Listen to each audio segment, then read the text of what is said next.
In a land where struggle has long outpaced opportunity, a bold vision is rising from the dust of Burkina Faso. Imagine trucks, symbols of movement and survival, transformed into homes of dignity and hope. At the center of this daring transformation stands Ibrahim Traore, a leader defying limits to rewrite what it means to care for his people. But behind this promise of free shelter lies a deeper fight against poverty, against injustice, against those who fear true unity. Will this vision spark a revolution, or be crushed before it can take root? Before the world began to take notice, Ibrahim Traore was not just a soldier or a head of state, he was a son of the soil, born in a land scarred by poverty but rich in resilience. In Burkina Faso, where dusty roads stretch endlessly across villages and families often build their lives with little more than determination, Traore's mission was clear: to serve, to protect, and to lead with integrity. His rise was not that of privilege, but of conviction. From the barracks to the people's streets, he carried with him a belief that Africa's destiny should never be written by foreign hands, nor dictated by corruption within. His presence was not just political, it was personal, a symbol of hope for a generation tired of broken promises. Yet, beneath the hope, shadows lingered. Entire communities struggled without shelter, families trapped in cycles of displacement, and the dream of unity threatened by forces determined to keep Africa divided and weak. Traore knew that leadership was not about titles or ceremonies, it was about sacrifice, about daring to confront injustice head-on. And as whispers of change began to spread, one question grew louder: could a leader, armed with vision and courage, truly turn the impossible into reality? The dream of a better Burkina Faso did not unfold in peace. For every family who saw hope in Ibrahim Traore's vision, there were powers determined to silence it. Foreign interests, deeply tied to the nation's resources, viewed his defiance as a threat. Local elites, long benefiting from corruption, feared that his leadership would strip them of their privileges. And in the midst of it all, ordinary citizens bore the weight of broken systems, clinging to survival as their only certainty. The struggle was visible everywhere.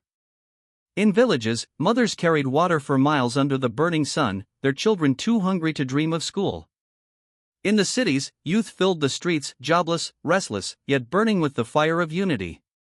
To them, Traore was more than a leader. He was a mirror of their frustration, their courage, and their desire for freedom. But hope always attracts opposition. Reports of sabotage began to surface. Projects stalled without explanation, supplies mysteriously disappearing, and whispers of betrayal echoing in government halls. International voices branded his efforts as reckless populism, questioning whether a small nation could resist the grip of powerful empires. The weight of doubt pressed hard, yet Traore pressed harder. When he announced the plan to convert trucks into free homes, the reaction was electric. To the people, it was a symbol proof that leadership could mean giving, not taking. To his enemies, it was a declaration of war. If trucks could become homes, then poverty could be dismantled, and with it, the chains of dependency that had bound Africa for decades.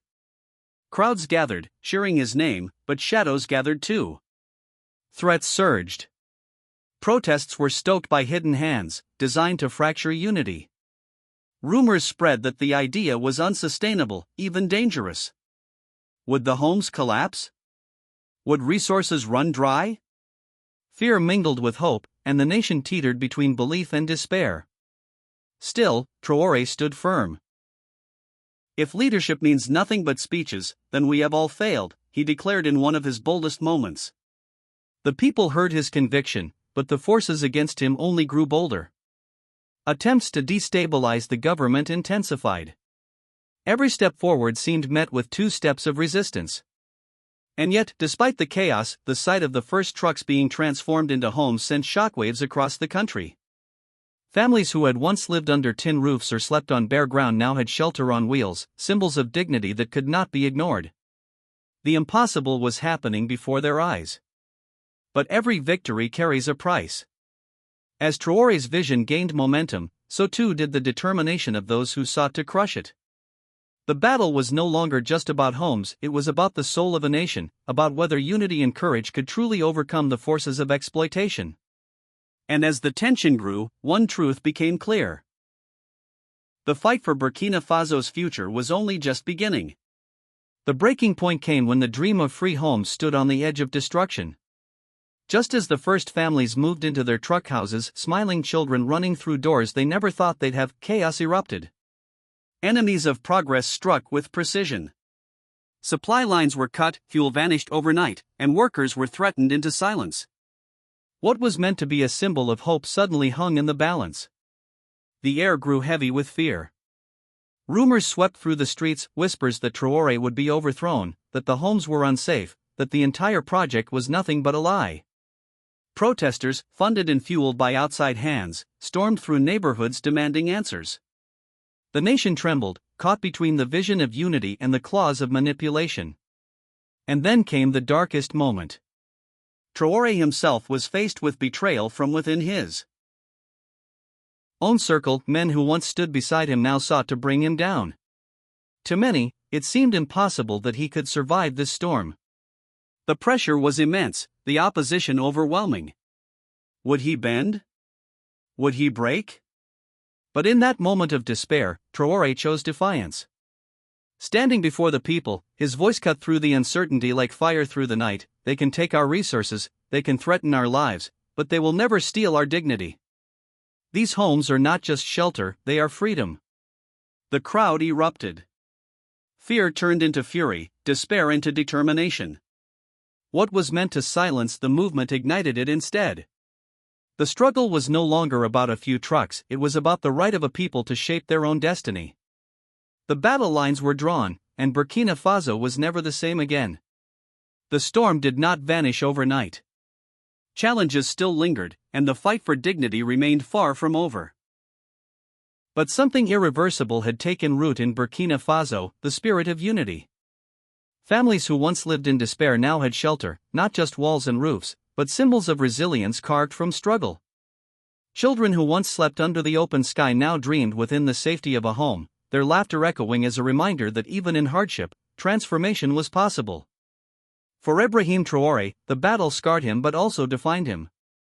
He had confronted betrayal, intimidation, and immense pressure, yet he refused to surrender. His vision for free homes became more than a policy, it became a statement to the world that true leadership is measured not by power gained, but by dignity restored to the people.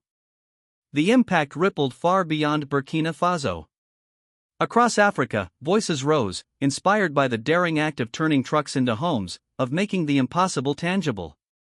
Other leaders began to feel the weight of expectation, and citizens everywhere whispered the same question. If it can be done there, why not here? The story of Burkina Faso is not just about shelter. It is about reclaiming identity, about unity against exploitation, and about the audacity to dream beyond imposed limits.